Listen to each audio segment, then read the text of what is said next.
Hey guys, it's me. I'm just sitting here, doing an audio thing.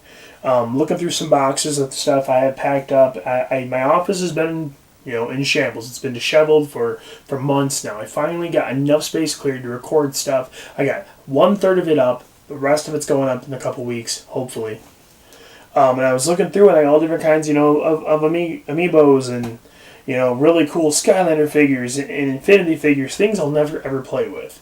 I'll probably play with the amiibos, but the rest of it, no. I mean, from my perspective as a gamer, I think the games are fun, but I don't think that they're fun enough for me to want to keep going back to them.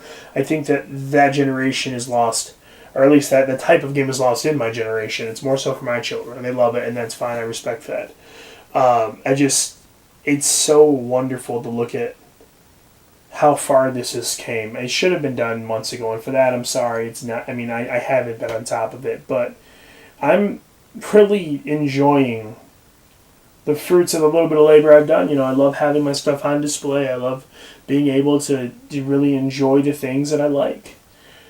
It sounds, it's a first world thing, it sounds kind of selfish, but at the end of the day, nothing I love, nothing I enjoy is super expensive. As much as I like cars, I'm not, ditching bills, ditching a mortgage to go, pick up a hot rod or something. Most stuff I get is secondhand. It's used. It's, oh, look at that old Monopoly game, 99 cents at a garage sale. Look at this Nintendo game, $2 at the Goodwill. It's $5 here or there that give me an immense amount of joy later on. And it might, I think at the end of the year, say I spent $600 on things I enjoy. Well, you know what? I did. And I think that's important. I think everyone should be able to have those little enjoyments, those little moments of bliss in life, the things that really mean something to them. As minute as it may be, as mundane as it may seem to someone else, the moments that, in a lot of ways, it's like a mirror, and you shatter that mirror on accident and pick the big pieces up, but there's so much missing because it's those little moments, those little cracks, little tiny pieces, little bits of stardust that really define your happiness in life. There's not a whole lot of big things in life that you're going to come across that are going to mean something. That's why you ask anyone.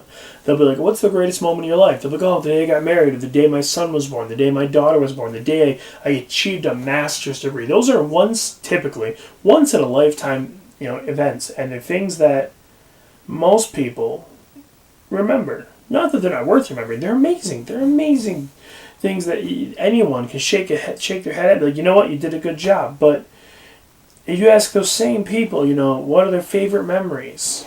What are the things that just make them smile, that just pop in their head and make them grin? 9 times out of 10, it's going to be, oh, this one time I was hanging out with my brother and we won the tag champs at No Mercy, or, I went fishing and I used my lucky rod and caught a bluegill. It's these little tiny moments in life that are unique to each individual person.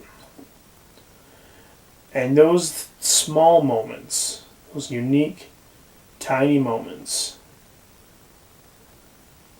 are what makes us human, what makes us so special and so different, but all the same. You can know someone 20 years and never know it really makes them happy. Or never know it really makes them unhappy without knowing those moments. And you might have your own moments that you might already know the things that no matter what, everyone like a movie that no matter what always makes you cry, always puts you in that great mood, always upsets you. Music, that song that you hear it and you're instantly zapped back to 1995 or 1972 or 1945 or however old you are when you hear this. Moments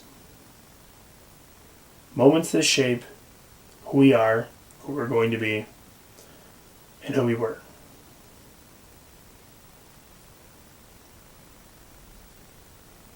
I'm 31. I haven't had enough of those moments yet. At the age of 31, I believe I am now entering into the fall of my life. When you're born, up until about the age of 15 or 16, let's stretch it to 17, 18. That's like you're a spring chicken. That is the spring of your life, the beginning. Everything at that point is new. And then you become an adult, a young adult. And you start trying to take the things you learned in the spring of your life and turn it into a summer. 5 or 6 years of just non-stop partying and having a great time.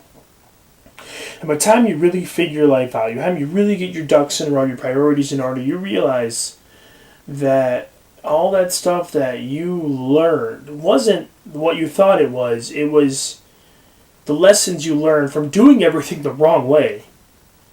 And you enter what I call into the fall of your life, where you take all your lessons and all the fun stuff and everything you've attributed in your life thus far, and you put it into being a truly productive person. You get married, you have children, you buy the home of your dreams, or you buy the starter home to work towards that home of your dreams.